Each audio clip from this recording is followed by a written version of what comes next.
complexities of family life tainted with corruption from society and callous conscience was expounded in Emile and Sophie, a sequel to Emile. God makes all things good.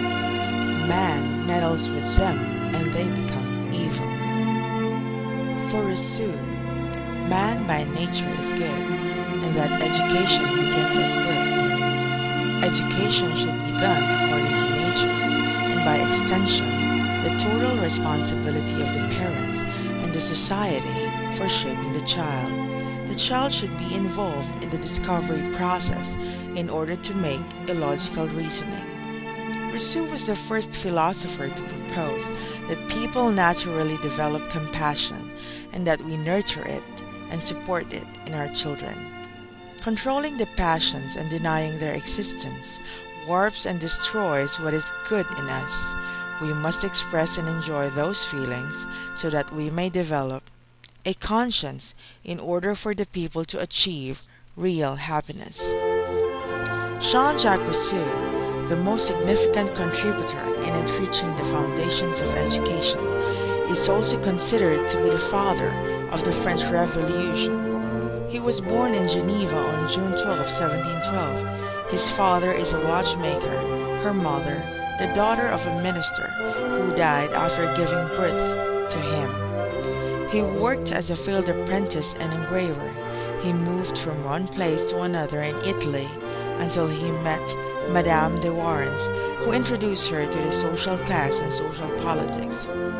It is through her and influence that Rousseau was able to produce Emile and the Social Contract, his most influential writings.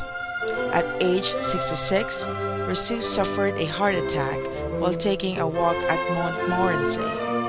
His remains lies at the Parthenon.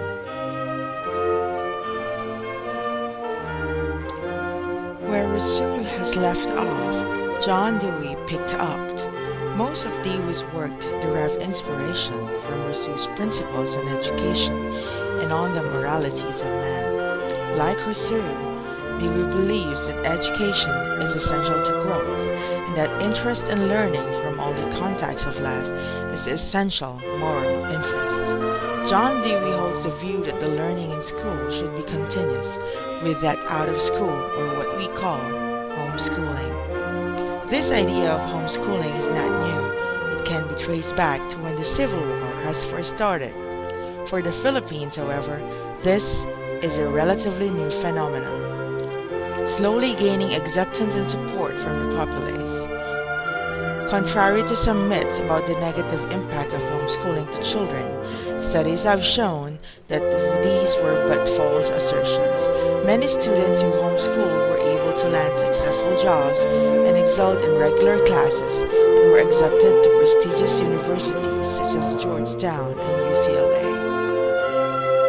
Homeschooling is also one method to cater for a gifted child. Through the nurturing atmosphere of home, gifted child can very well discover things and learn new things, having parents as teachers. I have read Emile and will read it again to gain more depth and to discover new learning.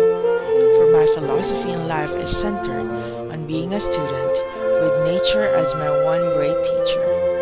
This learning I intend to impart as a compassionate and competent SPED teachers in the days to come.